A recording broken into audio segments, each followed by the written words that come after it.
নমস্কার বন্ধুরা, সকলকে আমার চ্যানেলে স্বাগত। সেন্সাসের কাজটি আপনি খুব সহজেই কিভাবে সম্পন্ন করবেন তাই নিয়ে আমি এই চ্যানেলে নিয়মিতভাবে কয়েকটি ভিডিও আপলোড করছি। আজকের এই ভিডিওটি হলো এই সিরিজের সেকেন্ড পার্টের ভিডিও। এর আগে ফার্স্ট পার্টের যে ভিডিওটি আমি দিয়েছি সেখানে আপনি লেআউট ম্যাপ কিভাবে তৈরি করবেন সেটি সম্পর্কে বিস্তারিত আলোচনা করেছি। আপনি যদি চান সেই ভিডিওটি আমার ডেসক্রিপশন বক্সে লিঙ্ক দেওয়া থাকবে এবং আই বাটনেও লিঙ্ক দেওয়া থাকবে, আপনি সেখান থেকে দেখে নিতে পারেন। আজকের ভিডিওতে লাইন নাম্বার, বাড়ির নাম্বার, সেন্সাস গৃহ নাম্বার এবং পরিবার সংখ্যা আপনি কিভাবে নির্ধারণ করবেন এবং লিপিবদ্ধ করবেন তাই নিয়ে বিস্তারিতভাবে আলোচনা করব। আশা করছি এই ভিডিওটি যদি আপনি সম্পূর্ণ দেখেন তাহলে এই বিষয়গুলি নিয়ে আপনাদের মধ্যে আর কোনো রকম কোনো সমস্যার সৃষ্টি হবে না। ভিডিওটি অবশ্যই ধৈর্য সহকারে প্রথম থেকে শেষ পর্যন্ত দেখবেন এবং ভালো লেগে থাকলে অবশ্যই লাইক, শেয়ার এবং সেই সাথে চ্যানেলটিকে সাবস্ক্রাইব করে নিতে ভুলবেন না। তাহলে চলুন আমরা বিস্তারিত জেনে নিই। দেখুন, মূল ভিডিওতে আসার আগে আপনাকে যে সেন্সাস তালিকা চার্ট দেওয়া হবে সেই তালিকা চার্টে আপনি ক্রমিক সংখ্যাগুলো কিভাবে লিখবেন তার এখানে বিস্তারিত দেওয়া আছে। আপনাকে এই রকম স্টাইলে লিখতে হবে, আপনি নিজের মতো করে লিখতে পারবেন না। এটা গেল প্রথম কথা। দ্বিতীয় কথা, আপনাকে যে তালিকাটা দেওয়া হবে, দেখুন আমি এখানে শেয়ার করেছি, এই রকম আপনাকে 34টা মোট পয়েন্ট থাকবে। এখানে দেখুন প্রথমত আজকের যে বিষয়গুলো নিয়ে আমি আলোচনা করব সেখানে দেখাচ্ছি। প্রথমত দেখুন লাইন নাম্বার দেওয়া আছে, এখানে 3টে সংখ্যার লাইন নাম্বার আছে। তারপরে দেখুন বাড়ির নাম্বার, এখানে দেখুন সেন্সাস গৃহ নাম্বার আছে এবং 9 নাম্বার কলমে দেখুন পরিবার সংখ্যা দেওয়ার কথা আছে। এই 4টি বিষয় সব থেকে বেশি গুলিয়ে ফেলেন একজন এনিউমারেটর। এই 4টি বিষয় কিভাবে আপনি খুব সহজেই লিখবেন বা লিপিবদ্ধ করবেন সেটি নিয়ে বিস্তারিত আলোচনা করব। তাহলে চলুন আমরা দেখে নিই। দেখুন কিভাবে তালিকা প্রস্তুত করবেন তার আগে দেখুন লেআউট ম্যাপে আপনি ধরুন যে বাড়ির পয়েন্টগুলো করলেন সেগুলো আমি একটা ডেমো হিসাবে এখানে দেখাচ্ছি। দেখুন 1 থেকে 9 এই 9টা এখানে হয়তো ভবন আছে, সেগুলোকে আমি এখানে পয়েন্টিং করেছি। এটা ফর এক্সাম্পল আমি দেখাচ্ছি। দেখুন প্রথমে আছে বাসগৃহ। বাসগৃহ কিন্তু কি ত্রিভুজ দেওয়া আছে, তার মানে এটা হচ্ছে মাটির ঘর অর্থাৎ কাঁচা বাড়ি এবং ওপরে 1 লেখা আছে, মানে এই বাড়িটাতে মাত্র একটি পরিবার থাকে। 2 নম্বরে যে বাসগৃহটা আছে সেটা পাকা বাড়ি, তার জন্য বর্গক্ষেত্র দেওয়া আছে এবং এই বাড়ির মধ্যে 2টো পরিবার বসবাস করে। 3 নাম্বার যেটা আছে সেখানে দেখুন ডট দেওয়া আছে, তার মানে এটা পাকা বাড়ি অথচ কিন্তু এখানে কেউ বসবাস করে না অর্থাৎ অবাসগৃহ। 4 নাম্বার যেটা আছে সেখানে দেখুন বাসগৃহ, তার সঙ্গে এখানে একটা দোকানও আছে এবং এই বাসগৃহে একটা পরিবার থাকে। 5 নাম্বার যেটা সেটা শুধুমাত্র দোকানঘর, পাকা বাড়ি কিন্তু দোকানঘর। 6 নাম্বারে যেটা দেওয়া আছে সেটা একটা ধর্মীয় স্থান, ধরুন এখানে আমি উল্লেখ করেছি মন্দির। 7 নাম্বার যেটা দেওয়া আছে, এই 7 নাম্বার যেটা আছে সেটা হচ্ছে এটা ধরুন একটা মাটির বাড়ি অর্থাৎ কাঁচা বাড়ি এবং অবাসগৃহ অর্থাৎ কেউ বসবাস করে না। 8 নাম্বার এটা একটা পাকা বিল্ডিং বা পাকা এখানে ঘর আছে কিন্তু এটা কোনো বাসগৃহ নয়, এটা একটা স্কুল আছে, এটা এরকমভাবে পয়েন্ট করা হয়েছে। এবং 9 নাম্বার হচ্ছে বাসগৃহ কিন্তু এখানে 2টো আলাদা আলাদা এন্ট্রান্স আছে এবং 2টো পরিবার আলাদা আলাদা এন্ট্রান্সে থাকে। এখানে দেখুন একটা বিষয় এখানে প্রথমত উল্লেখ করি, 2 নাম্বারের যে ভবনটা এবং 9 নাম্বারের ভবনটা দুটো কিন্তুর মধ্যে একটু পার্থক্য আছে।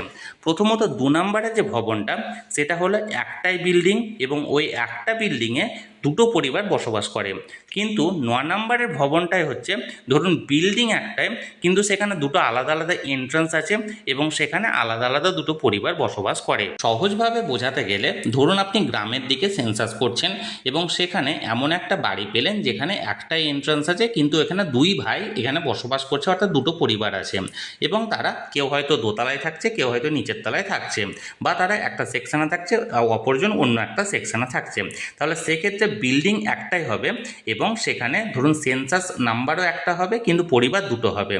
বাট এখানে যে 9 নাম্বারের যে জায়গাটা দেওয়া আছে সেটা ধরুন এখানে আপনি এমন একটা বিল্ডিং আছে যেখানে 2টো ভাই বা 2টো পরিবার থাকছে ঠিকই কিন্তু তাদের 2টো আলাদা আলাদা এন্ট্রান্স আছে অর্থাৎ একটা বাড়ির মধ্য দিয়ে আর একটার সঙ্গে কোনো টাচ নেই। সেক্ষেত্রে এখানে 2টো আলাদা পরিবার হবে এবং 2টো আলাদা সেন্সাস গৃহ হবে। ফর এক্সাম্পল এই বিষয়টা সবথেকে বেশি আপনি দেখতে পাবেন ধরুন শহরাঞ্চলে, অর্থাৎ একটা বিল্ডিং আছে, সেই বিল্ডিংয়ের নাম্বার হচ্ছে 9, সেই বিল্ডিংয়ে ধরুন 20খানা ফ্ল্যাট আছে অর্থাৎ 20খানা পরিবার আলাদা আলাদা ফ্ল্যাটে থাকে। তাহলে প্রত্যেকের জন্য কিন্তু আলাদা আলাদা এখানে সেন্সাস গৃহ নাম্বার এখানে এন্ট্রি করতে হবে। আশা করি বিষয়টি আমি বোঝাতে পেরেছি। তাহলে সেই ক্ষেত্রে এটা 9 নাম্বার সিরিয়াল অনুযায়ী কাজটা করতে হবে। এবার আমরা দেখে নেব যে কীভাবে আপনারা পয়েন্ট করবেন। এখানে আমি একটা তালিকা দেখুন এখানে প্রস্তুত করেছি, এই তালিকা অনুযায়ী আমি আপনাদেরকে এক এক করে দেখাচ্ছি। এই তালিকাতে আমি 5টা স্ট্যান্ডার্ড রেখেছি। দেখুন লাইন নাম্বার, বাড়ির নাম্বার, সেন্সাস গৃহ নাম্বার, ব্যবহার এবং পরিবার সংখ্যা। ব্যবহারটা যদিও আপনার এখানে ম্যানুয়ালি এন্ট্রি করার দরকার নেই, এখানে ব্যবহারটা আপনি যখন অনলাইনে HLO অ্যাপের মাধ্যমে ডিজিটাইজ করবেন তখন এই ব্যবহারের উল্লেখটা থাকবে। এখানে দেখুন প্রথমত সিরিয়াল নাম্বারটা পরপর আপনাকে দিয়ে যেতে হবে এবং স্টার্টিং হবে 001 থেকে এবং এটা ম্যাক্সিমাম 3 ডিজিটের হবে, অর্থাৎ 999 পর্যন্ত আপনি নিয়ে যেতে পারেন। তাহলে 001 থেকে আপনি স্টার্ট করলেন। এবার প্রথমটা দেখুন প্রথম বাসগৃহের ক্ষেত্রে হলো, অর্থাৎ প্রথম বাসগৃহ বাড়ির নাম্বার 1, এখানে দেখুন আমি বাড়ির নাম্বার 1টা দিলাম। এবার দেখুন সেন্সাস গৃহ নাম্বার, সেন্সাস গৃহ নাম্বার একটা বাড়িতে একটা পরিবার থাকছে, তার জন্য দেখুন 0001 আমি এখানে দিলাম। এবার এখানে ব্যবহারের জায়গায় আমি দিয়েছি যেটা আপনাকে HLO অ্যাপে এন্ট্রি করতে হবে, যে কাঁচা বাসগৃহ এবং পরিবার সংখ্যা, এখানে যেহেতু একটাই পরিবার থাকে তার জন্য সেই পরিবারের আমি এখানে দিয়েছি 001, অর্থাৎ 1 নম্বর পরিবার সংখ্যা হলো। আশা করি বিষয়টা আপনারা বুঝতে পেরেছেন। এবার দেখুন সেকেন্ড যেটা এলো লাইন নাম্বার অর্থাৎ সিরিয়াল নাম্বার 002 এলো সিরিয়াল নাম্বারে।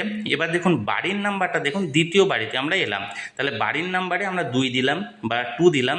এবার দেখুন এই বাড়িতে সেন্সাস গৃহ নাম্বার কি, এই বাড়িটাতে একটা এন্ট্রান্স কিন্তু দুটো পরিবার থাকে, তার জন্য দেখুন 0002 হলো সেন্সাস গৃহ নাম্বার এবং পাকা বাসগৃহ হলো, এবং সেখানে প্রথম যে পরিবারটা থাকে তার এখানে পরিবার সংখ্যা বা ক্রমিক সংখ্যা দিলাম 002। এবার 3 নাম্বার সিরিয়ালে দেখুন বাড়ির নাম্বারটা সেম থাকবে, কারণ ওই সেকেন্ড বাড়ির নাম্বার ওই 2 দেখলাম আমি এখানে, এবং তারপর সেন্সাস গৃহ নাম্বারে যেহেতু একটাই এন্ট্রান্স আছে এবং একটা দিকে ব্যবহার করে তার জন্য এখানে সেন্সাস গৃহ নাম্বারও একই হবে, অর্থাৎ 0002, অর্থাৎ দুটো পরিবারের ক্ষেত্রে একই হবে।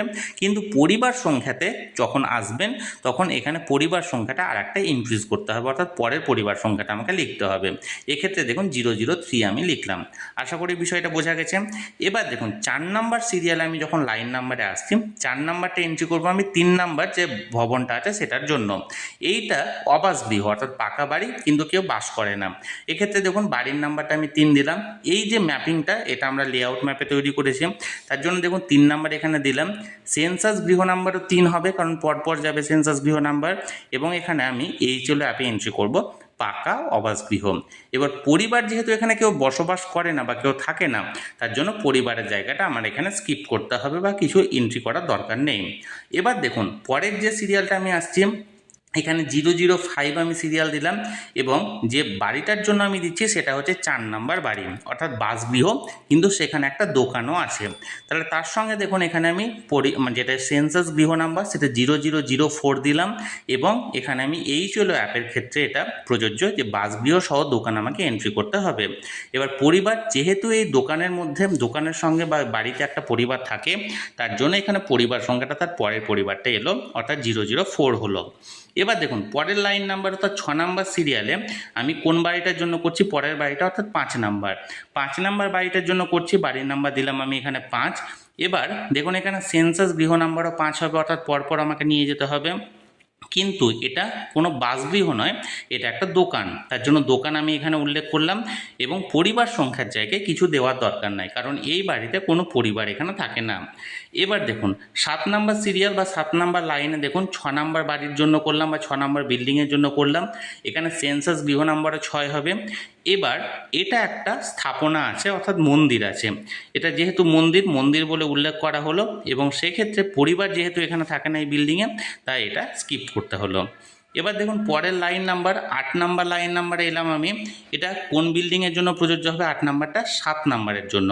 7 নাম্বার বিল্ডিংটা দেখুন কাঁচা বাড়ি অথচ অবাসগৃহ অর্থাৎ কেউ বসবাস করে না, তাহলে এখানে 7 সেন্সাস গৃহ নাম্বারও আমি দিলাম 0007, এবং কাঁচা অবাসগৃহ লিখলাম। পরিবার সংখ্যা যেহেতু কেউ বাস করে না তার জন্য আবার স্কিপ করলাম। এবার পরেরটা দেখুন 8 নাম্বার বাড়িটা বা 8 নাম্বার বিল্ডিংটা কি হবে, এক্ষেত্রে আমাকে প্রথমত লাইন নাম্বার দিতে হবে কি 009, অর্থাৎ সিরিয়াল নাম্বার 9 এলো। বাড়ির নম্বরটা কি হলো 8, এখানে সেন্সাস গৃহ নাম্বারও হবে 0008, এবং এটা হচ্ছে একটা বিদ্যালয় বলে HLO অ্যাপে এন্ট্রি করতে হবে, এবং এটা যেহেতু একটা প্রাতিষ্ঠানিক বিল্ডিং অর্থাৎ কেউ বসবাস করে না কিন্তু একটা প্রতিষ্ঠান আছে, তার জন্য প্রাতিষ্ঠানিক বিল্ডিং হিসাবে এখানে এন্ট্রি করতে হবে আমাকে 999 কোড, অর্থাৎ 999 কোড এখানে এন্ট্রি করতে হবে পরিবার সংখ্যার জায়গায়, অর্থাৎ এটাতে কোনো পরিবার বসবে না, শুধুমাত্র 999 বসাতে হবে। এরপর সবথেকে গুরুত্বপূর্ণ বিষয় সেটা হচ্ছে 9 নাম্বার যে বিল্ডিংটা আছে, এই 9 নাম্বার বিল্ডিংয়ের ক্ষেত্রে প্রযোজ্য। এক্ষেত্রে আমি কি বলেছি যে এটা বিল্ডিংটা একটা, কিন্তু দুটো আলাদা আলাদা এন্ট্রান্স আছে। বা শহরাঞ্চলের ক্ষেত্রে কি হয়, ফ্ল্যাট সিস্টেম যেগুলো হয়, অর্থাৎ বিল্ডিং একটাই কিন্তু অনেকগুলো ভিতরে ফ্ল্যাট আছে, তাহলে সেগুলোর ক্ষেত্রে কিন্তু সম্পূর্ণ সেপারেট হবে। দেখুন এখানে 10 নাম্বার সিরিয়ালে প্রথম আমি পরিবারটার জন্য এন্ট্রি করলাম। ধরুন 10 নাম্বার সিরিয়ালে এখানে প্রথম পরিবারের জন্য হলো 9 নাম্বার বাড়ির নাম্বার। এখানে সেন্সাস গৃহ নাম্বার তাকে দিলাম 0009, পাকা বাসগৃহ, এবং সেই পরিবার সংখ্যাটা আমি লিপিবদ্ধ করলাম। এর আগে আমার 004 পর্যন্ত হয়েছিল, পরেরটা এলো 005। এবার সেম ওই একই বিল্ডিংয়ের 011 অর্থাৎ 11 নাম্বার লাইনে কি হলো, যে ওই বাড়ির নাম্বারটা বিল্ডিং নাম্বার একই, কিন্তু সেক্ষেত্রে সেন্সাস গৃহ নাম্বারটা চেঞ্জ হলো, অর্থাৎ পরের জনের ক্ষেত্রে প্রযোজ্য 0010, এবং পাকা বাসগৃহ পরিবার সংখ্যা হলো 006। এবার ধরুন এই বিল্ডিংয়ে টোটাল হয়তো ফর এক্সাম্পল 16টা ফ্ল্যাট আছে। তাহলে 16টা ফ্ল্যাট যখন থাকবে, তাহলে 16টা জায়গাতে কিন্তু পরপর লাইন নাম্বার কিন্তু এক এক করে বাড়বে, কিন্তু বাড়ির নাম্বার এখানে একই থাকবে। অর্থাৎ বাড়ির নাম্বার 16টা জায়গাতেই কিন্তু ওই 999 করে বসাতে হবে, কিন্তু সেন্সাস গৃহ নাম্বারটা পরপর চেঞ্জ হবে, অর্থাৎ পরপর আসবে, অর্থাৎ 9, 10, 11, 12 করে এইভাবে যাবে। এবং পরিবার সংখ্যাতেও একটু ডিফারেন্স হবে। কি, যদি কোনো ফ্ল্যাটে কোনো মানুষ থেকে থাকে, অর্থাৎ পরিবার বাস করে, তাহলে সেক্ষেত্রে পরিবার সংখ্যাটা এন্ট্রি হবে। কিন্তু সেটা যদি পরিবার বসবাস না করে, হয়তো ফাঁকা ফ্ল্যাট আছে, হয়তো যিনি মালিক তিনি অন্যত্র থাকেন, তাহলে সেক্ষেত্রে কিন্তু এটা স্কিপ করতে হবে, অর্থাৎ পরিবার সংখ্যা অ্যালট করা হবে না। আশা করি বিষয়টি বুঝতে পেরেছেন। তাহলে এক্ষেত্রে আমি এখানে একটা টোটালি এখানে একটা লেআউটের মাধ্যমে দেখিয়েছি যে এই রকম একটা সেকশন আপনাকে তৈরি করতে হবে। লাইন নাম্বার পরপর আপনাকে এন্ট্রি করতে হবে 3টে ডিজিটের। এরপর বাড়ির নাম্বারটা যেমন যেমন আপনি লেআউট ম্যাপে তৈরি করবেন সেরকম হবে। সেন্সাস গৃহ নাম্বারটা হবে কি, প্রত্যেকটা বাড়িতে যতগুলো পরিবার আছে সেই পরিবারে আলাদা আলাদা যদি এন্ট্রান্স থাকে, তাহলে তাদের জন্য শুধুমাত্র সেন্সাস গৃহ নাম্বার হবে। এবং পরিবার সংখ্যাটা শুধুমাত্র যে সমস্ত সেন্সাস গৃহে পরিবার বসবাস করে তাদের ক্ষেত্রে পরিবার সংখ্যা এক এক করে অ্যালট করা হবে। আশা করি বিষয়টি আমি বোঝাতে পেরেছি। তাহলে কিভাবে আপনারা লাইন নাম্বার, বাড়ির নাম্বার, সেন্সাস গৃহ নাম্বার এবং পরিবার সংখ্যা, এই 4টে বিষয় সব থেকে কনফিউজিং, কারণ অনেকেই এখানে ভুল করে থাকেন, অনেক এনিউমারেটর আছেন, কারণ সকলেই মনে করেন যে বাড়ির নাম্বার এবং সেন্সাস গৃহ নাম্বার একই হবে, বা সেন্সাস গৃহ নাম্বার যেটা থাকবে পরিবার সংখ্যাও সেই অনুযায়ী এক এক করে চেঞ্জ হবে, কিন্তু বিষয়টি তাই নয়। এই সবগুলো বিষয়ের মধ্যে একটা ক্লিয়ার ডিফারেন্স রয়েছে। যদি আপনাদের এই বিষয়ে আরও কোনো প্রশ্ন থাকে বা বুঝতে অসুবিধা হয়, আমাকে অবশ্যই প্রশ্ন করতে পারেন। আমি চেষ্টা করব আমার যথাসাধ্য দিয়ে আপনাদের প্রশ্নের যথাযথ সমাধান দেওয়ার। আর এই ভিডিওটি যদি ভালো লেগে থাকে অবশ্যই লাইক করুন এবং শেয়ার করুন, এবং সেই সাথে চ্যানেলটিকে সাবস্ক্রাইব করে রাখুন। আর আমি সেন্সাস সংক্রান্ত নিয়মিত ভিডিও আপলোড করছি এই চ্যানেলে।